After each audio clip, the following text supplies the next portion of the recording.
നമസ്കാരം. കഴിഞ്ഞ മാസം പുറത്തിറങ്ങിയ വൈറ്റ് പേപ്പർ എല്ലാവർക്കും ഓർമ്മയുണ്ടാവുമല്ലോ. അതുപ്രകാരം 10 വർഷം വേണം PR ആവാൻ എന്നൊരു വലിയ വിവാദ തീരുമാനമെന്നല്ല, വലിയ കടുത്ത തീരുമാനമാണ് അതിൽ അവർ പറഞ്ഞിരിക്കുന്നത്. അപ്പോൾ അതിനുശേഷമാണ് അതിനുശേഷം ഒരു ഒപ്പുശേഖരണം, വലിയ തോതിലുള്ള ഒരു ഒപ്പുശേഖരണം ഇവിടെ നടന്നിരുന്നു.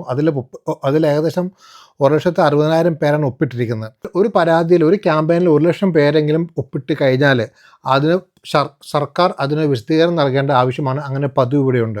ഈ ക്യാമ്പയിനിൽ ഏകദേശം 1,65,000 പേരാണ് ഒപ്പിട്ടിരിക്കുന്നത്. അതുകൊണ്ട് തന്നെ സർക്കാർ ആ കാര്യത്തിൽ ചെറിയൊരു പ്രതികരണം ഇപ്പോൾ നടത്തിയിട്ടുണ്ട്. പക്ഷേ ഈ വൈറ്റ് പേപ്പർ എന്ന ഒരു കൺസൾട്ടേഷൻ മാത്രമാണ്. അത് ഒത്തിരി കടമ്പകൾ കടന്നാൽ മാത്രമേ മുന്നോട്ട് പോവുകയുള്ളൂ എന്നുള്ള കാര്യങ്ങളൊക്കെയാണ് പൊതുവെയുള്ള വിശ്വാസം. നമ്മുടെയൊക്കെ പ്ലാനും നമ്മളൊക്കെ വിചാരിക്കുന്നത് അങ്ങനെ തന്നെയാണെങ്കിലും ഇപ്പോൾ ഇവരുടെ പ്രതികരണം കാണുമ്പോൾ, കാര്യത്തോട് അടുത്ത് വരുമ്പോൾ സംഗതി ചിലപ്പോൾ വഷളാകാൻ സാധ്യതയുണ്ടോ എന്നൊരു സംശയമുണ്ട്. സർക്കാർ പ്രധാനമായും പറയുന്നത് ഈ വർദ്ധിച്ചു വരുന്ന കുടിയേറ്റ നിരക്ക് തന്നെയാണ്. പ്രത്യേകിച്ചും ഇപ്പോൾ കഴിഞ്ഞ കുറച്ച് വർഷങ്ങളായിട്ട് ഈ CNA കെയർ വിസയിലും എല്ലാം വന്നിരിക്കുന്ന ഈ CNA കെയർ വിസയുടെ കാര്യം സർക്കാർ പറയുന്നില്ല.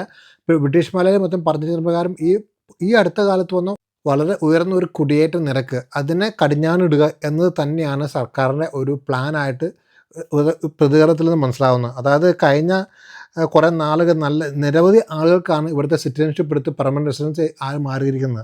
അപ്പോൾ ഈ ഒരു പോക്ക് പോവുകയാണെങ്കിൽ അടുത്തൊരു കുറച്ച് വർഷങ്ങൾക്കുള്ളിൽ 10-15 ലക്ഷത്തോളം ആളുകളാണ് പെർമനൻറ്റ് റെസിഡൻസ് PR കിട്ടാനുള്ള സാധ്യതയുള്ളത്. അപ്പോൾ ഇവർ പറയുന്ന പ്രകാരം, ബ്രിട്ടീഷ് മലയാളിക്ക് റിപ്പോർട്ട് ചെയ്യുന്ന പ്രകാരം 2028 PR കിട്ടുന്നവർക്ക് വലിയ കുഴപ്പമുണ്ടാകുകയില്ല. പക്ഷേ 2028 ശേഷമാണ് നിങ്ങൾക്ക് PR കിട്ടാൻ ഉള്ള യോഗ്യത ആകുന്നതെങ്കിൽ ഒരു പക്ഷേ അങ്ങനെയുള്ളവർക്ക് പണിയാകാനുള്ള സാധ്യതയാണ് ബ്രിട്ടീഷ് മലയാളി റിപ്പോർട്ട് ചെയ്യുന്ന പ്രകാരം തെളിഞ്ഞു വരുന്നത്. അതായത് കുറച്ചുകൂടെ ലളിതമാക്കി അല്ലെങ്കിൽ വ്യക്തമാക്കി പറഞ്ഞാൽ 2023 ശേഷം വന്നവർ, 2023 ശേഷം UK എത്തിയവർക്ക് PR കിട്ടാതിരിക്കാൻ ഏതൊക്കെ രീതിയിൽ ശ്രമിക്കാം, അതാണ് സർക്കാർ നോക്കുന്ന ഒരു വഴി എന്നാണ് ഇത് കണ്ടതിൽ നിന്നും എനിക്ക് മനസ്സിലാവുന്നത്, ബ്രിട്ടീഷ് മലയാളി വായിച്ചതിൽ നിന്ന് എനിക്ക് മനസ്സിലാവുന്ന ഒരു കാര്യമെന്ന് പറയുന്നത്. പക്ഷേ ഈ കാര്യം ഒരിക്കലും സർക്കാർ തുറന്ന് സമ്മതിക്കാൻ സാധിക്കില്ല. ഒരിക്കലും അങ്ങനെ പറയാനും സാധിക്കില്ല. പക്ഷേ അവരൊരു ഹിഡൻ അജണ്ട അതാണെന്ന് തോന്നുന്നു കാര്യങ്ങൾ പോക്ക് കാണുമ്പോൾ. അതായത് കഴിഞ്ഞ വർഷം മാത്രം ഇവിടെ ഇവർ PR കൊടുത്ത് ഏകദേശം 1,60,000 പേർക്ക്, അതിന് മുമ്പത്തെ വർഷത്തെക്കാളും ഏകദേശം 35% കൂടുതലാണ്.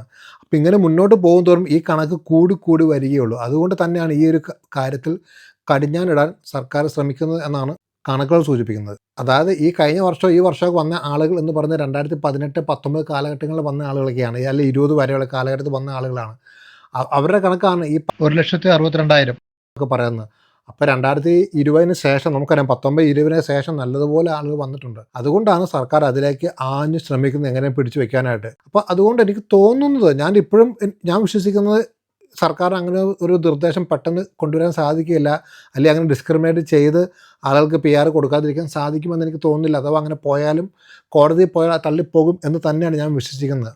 പക്ഷേ ഇതൊരു രാജ്യത്തെ ബാധിക്കുന്ന കാര്യമായതുകൊണ്ടും ഈ രാജ്യത്തെ നിയമങ്ങൾ നിയന്ത്രിക്കാനുള്ള അവകാശം സർക്കാരിനുള്ളതുകൊണ്ടും കോടതിയിൽ പോകുമ്പോൾ ഇതെങ്ങനെയാണ് അവിടെ നിലനിൽക്കുക എന്നുള്ള കാര്യത്തിൽ ചെറിയ സംശയം ഇപ്പോൾ എനിക്കില്ലാതില്ല. ഇതിനു മുമ്പ് എനിക്ക് ആ സംശയം ഇല്ലായിരുന്നു, പക്ഷേ ഇപ്പോൾ ചെറിയ സംശയം ഇല്ലാതില്ല. അതിനിടയിൽ ഈ പൗരത്വം എന്ന് പറയുന്നത്, അല്ലെങ്കിൽ ഇവിടുത്തെ ബ്രിട്ടീഷ് പൗരത്വം എന്ന് പറയുന്നത് ആരുടെയും അവകാശമല്ല, നമ്മൾ തരുന്നൊരു ഔദാര്യമാണ്. അല്ലെങ്കിൽ നിങ്ങളിവിടെ ജോലി ചെയ്ത് അല്ലെങ്കിൽ ജീവിച്ച് നേടിയെടുക്കേണ്ട ഒന്നാണ് എന്ന ഒരു കാര്യം അവർ വീണ്ടും ആവർത്തിച്ച് കോടതികളിലും മറ്റും സർക്കാർ ഇപ്പോൾ വീണ്ടും പറയുന്നുണ്ട് പല സാഹചര്യങ്ങളിലായിട്ട്. അതൊക്കെ വിരൽ ചൂണ്ടുന്നത് ഇവിടെ വന്ന് 5 വർഷം കഴിഞ്ഞാൽ ഉടനെ PR, ഉടനെ സിറ്റിസൺഷിപ്പ്, ആ ഒരു പ്രോസസ്സ് മാറി അങ്ങനെ രീതിയിൽ കിട്ടുകയില്ല, എളുപ്പത്തിൽ ഇനി മുന്നോട്ട് എളുപ്പമായിരിക്കില്ല എന്ന് തന്നെയാണ് കാര്യങ്ങൾ സൂചിപ്പിക്കുന്നത്. കൂടാതെ നമ്മുടെ ഈ അഭയാർത്ഥികൾ കൂടി വരുന്നു, അങ്ങനെ നിരവധി പ്രശ്നങ്ങൾ സർക്കാർ ഇപ്പോൾ നേരിട്ടുകൊണ്ടിരിക്കുന്നത്. ഇപ്പോൾ എല്ലാ രീതിയിലുള്ള പ്രഷർ വരുമ്പോൾ ഏതൊക്കെ രീതിയിൽ ഒഴിവാക്കാൻ സാധിക്കും? അഭയാർത്ഥികളെ പെട്ടെന്ന് ഒഴിവാക്കാൻ സാധിക്കില്ല. അപ്പോൾ ഒഴിവാക്കാൻ സാധിക്കുന്ന ഇതുപോലുള്ള ആളുകളൊക്കെയാണ്.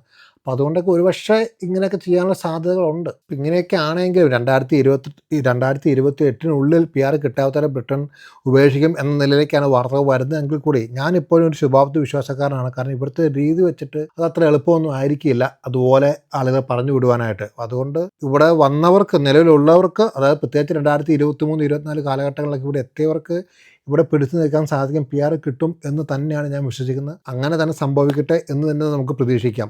ഈ വിഷയത്തിൽ നിങ്ങൾക്ക് എന്തെങ്കിലും അറിവുണ്ടെങ്കിൽ, എന്തെങ്കിലും അഭിപ്രായങ്ങളുണ്ടെങ്കിൽ ദയവായി കമൻറ്റായി അറിയിക്കുക. അപ്പോൾ മറ്റൊരു വീഡിയോ നമുക്ക് വീണ്ടും കാണാം. Good bye.